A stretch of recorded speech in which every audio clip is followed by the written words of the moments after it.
It's Thursday, April 10th. Tonight, an Alamance County man's small business is growing from the ground up. Next on North Carolina Now. Quality public television is made possible through the financial contributions of viewers like you, who invite you to join them in supporting UNC TV.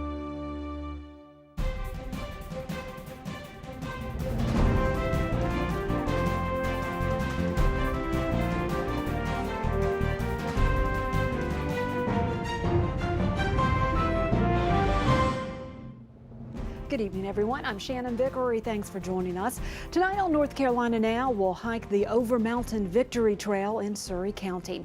And Marco Zarate of the North Carolina Society for Hispanic Professionals tells us about the organization's work helping Latino students succeed in schools. But first, many of us like to buy products produced locally as often as possible, especially when it comes to produce or food items. The emphasis on local food items has been a growing trend in stores and restaurants in recent years. In this segment, narrated by Mitchell Lewis, producer Katherine Johnson shows us how one small business owner in Alamance County turned a career twist into a unique business whose products may end up on your dinner table.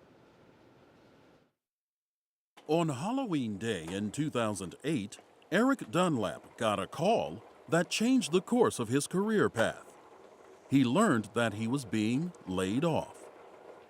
It was that development that ultimately led Dunlap to enter a very different profession, that of producing mushrooms. These are mushrooms that are ready to be picked.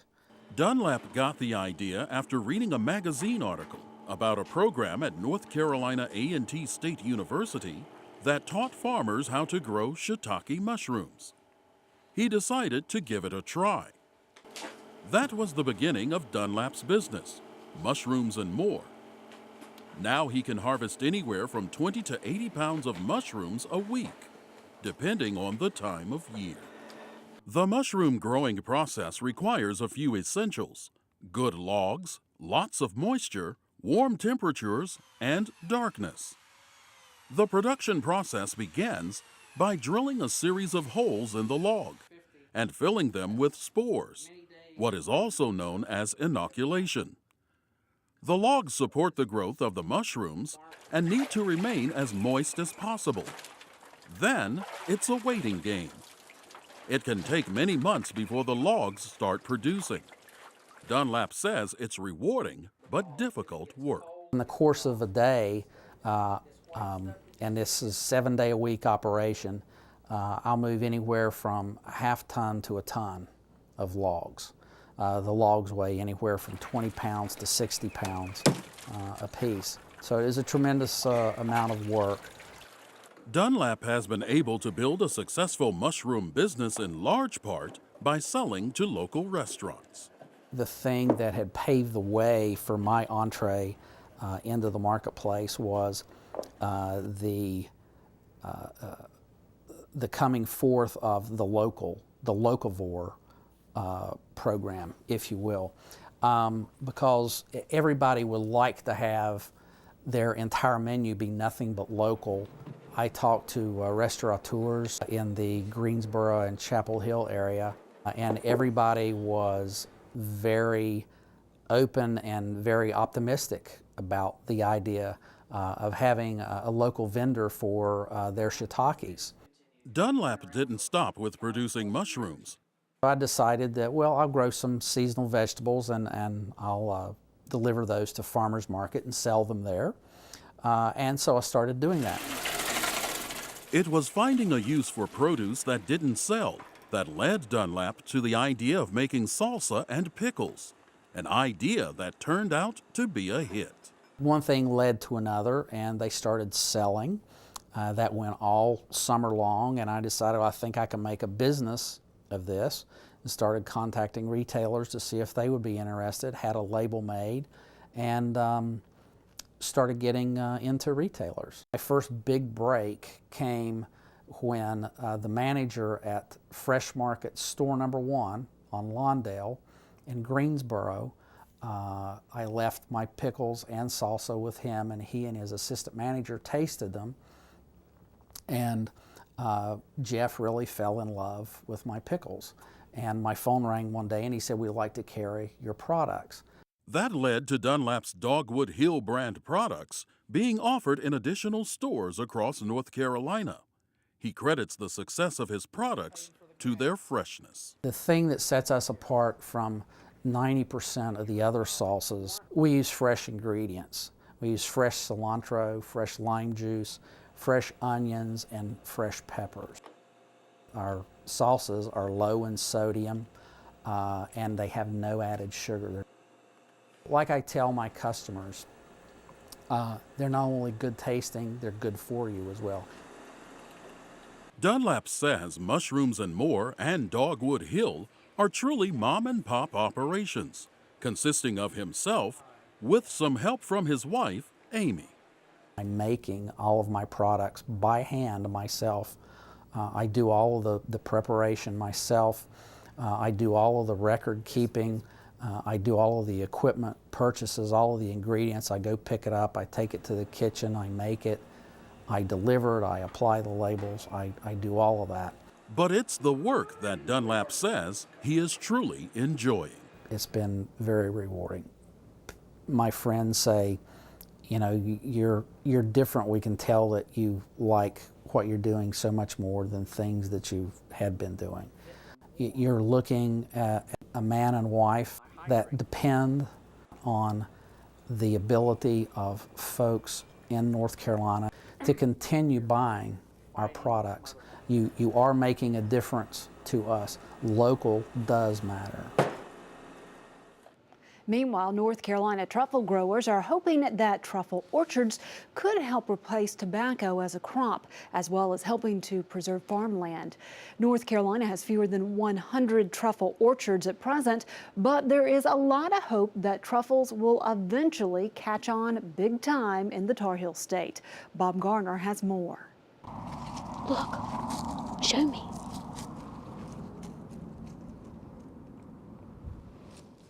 That's it. That's it. That's it, Friday. That's it right there, what we got. You see it? Good boy. Good boy. Okay. Good dog.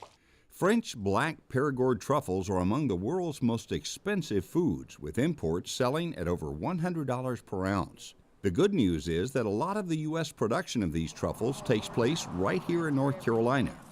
Jane Morgan Smith's Keep Your Fork farm is in King, just north of Winston-Salem.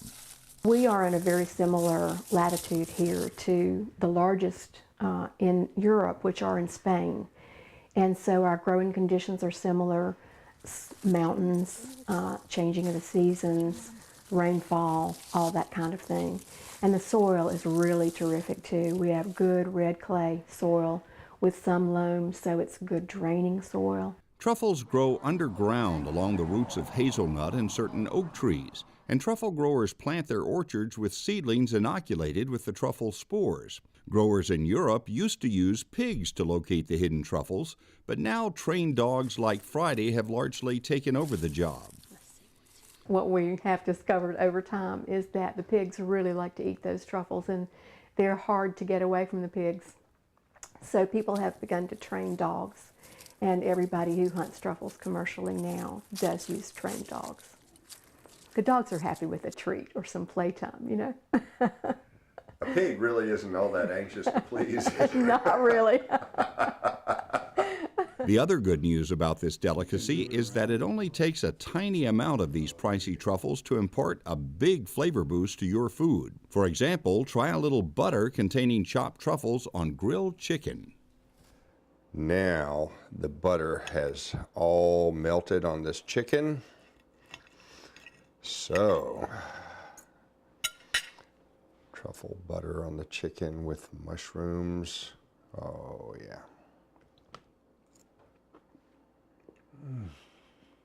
Now, since the truffle grows underground in the earth, naturally you would expect that to taste a little bit earthy. Some people describe truffles occasionally as fruity or tasting something like a dark olive, but I like the descriptor that evokes being from the soil.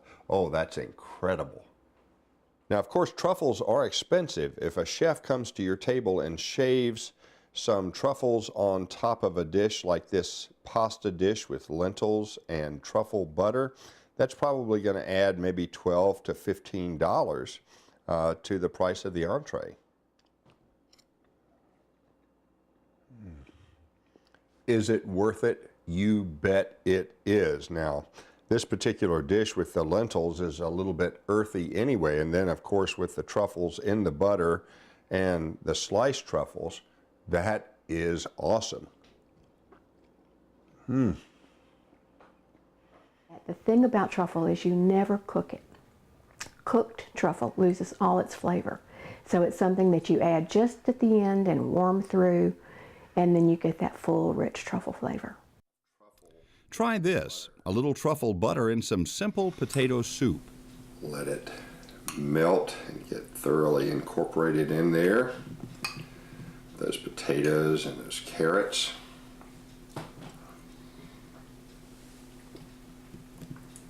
Oh my goodness. That is an incredible transformation. Smith prepares and sells black truffle salt, a mixture of sea salt and dehydrated ground truffles, truffle honey, also containing dehydrated ground truffles, sweet and earthy truffles in white chocolate, and of course truffle butter, which is simply butter from Chapel Hill's Mapleview Farms, and chopped bits of black truffles creamed together in a mixer. You'll love spreading truffle butter on a warm piece of fresh baked bread, or combining it with confectioner's sugar and cream cheese to make an icing, which goes great with shortbread.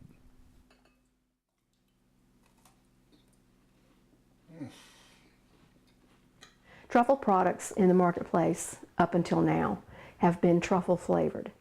When you read the label, you'll see truffle aroma, truffle essence, truffle flavor. We do not use any truffle flavoring at all. All of our products are strictly the base product and truffle.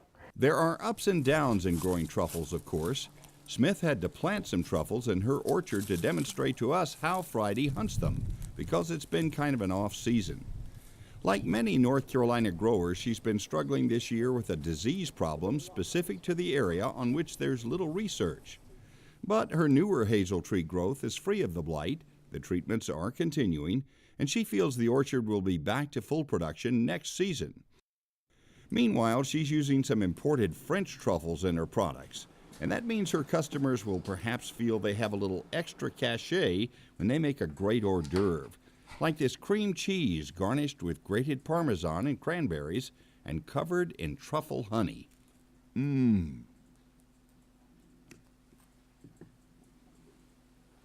One town nestled in the foothills of the Blue Ridge Mountains is working to reinvent itself as a major destination for outdoor fun.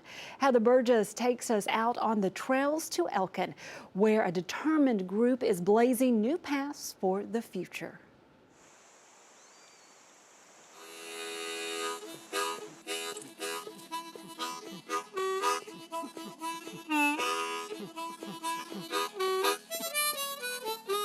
Whether it's the beauty of the forest or the serenity of a nearby rippling creek, there's no better way to see nature up close than out on the trail. Well, people are buying into the fact that we have so many treasures here in this community. For the town of Elkin and Surry and Wilkes counties, there is a push to develop this area into a premier destination for hiking, biking, running, horseback riding, and paddling. One group is doing that by blazing a legacy of trails. It turns out that Elkin is a hub, just naturally, of trails, the old Indian trails. But this is where the Leaf Divine Trail goes. The Scenic Highway starts here. The Overmountain Victory Trail, which is the Battle of Kings Mountain, starts right there about 100 yards away. It was a muster field for the Overmountain Victory Trail. The Mountain to Sea Trail, which is a 1,000-mile trail from Clingman's Dome to Jockey's Ridge, comes right through Elkin. The Elkin Valley Trail Association is on a mission to take 3 trails that converge into Elkin and with volunteer power and donations, transform old railroad beds, riverbanks, and historic sites into outdoor activity hubs. The Elkin Valley Trails Association came to us a couple of years ago, a very small group of people wanting to expand the trails in the area. And we saw that as a good partnership for us because we had already worked on some trail easements, and with their energy, they've been able to assist us in really moving that forward. We're like a house of fire building these trails right now. We've had volunteers come out, up to 50, 60 people at a time to help us build the trail. We survey the latest project that constructs a multi-use trail from downtown Elkin to Stone Mountain State Park.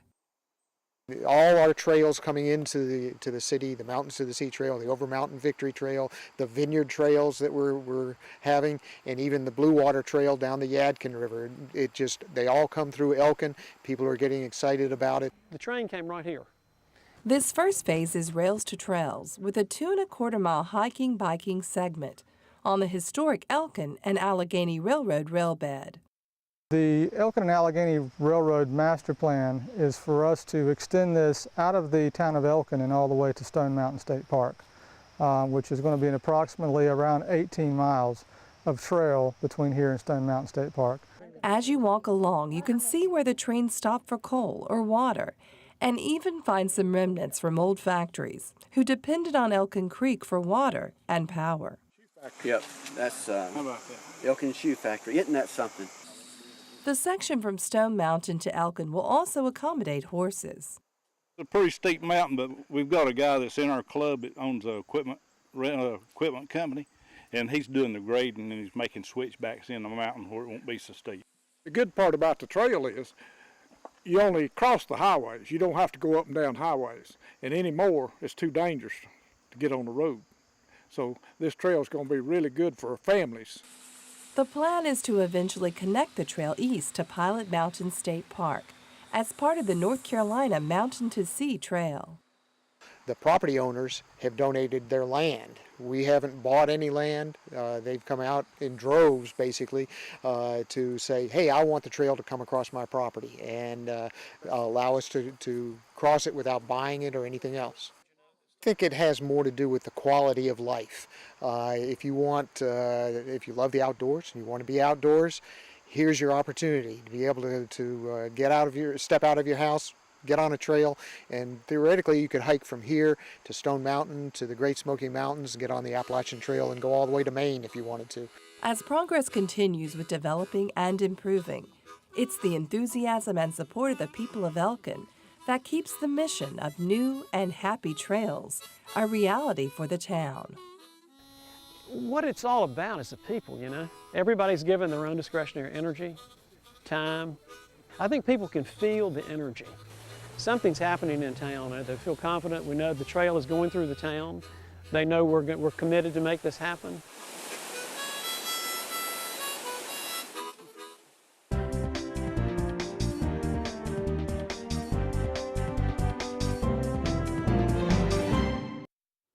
The North Carolina Society of Hispanic Professionals is celebrating its 15th year serving and helping Latino students succeed in school.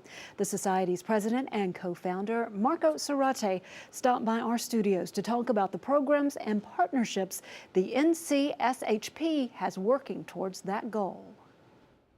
Marco Zarate, welcome to North Carolina Now. Thank you, Shannon. Thank you for the invitation.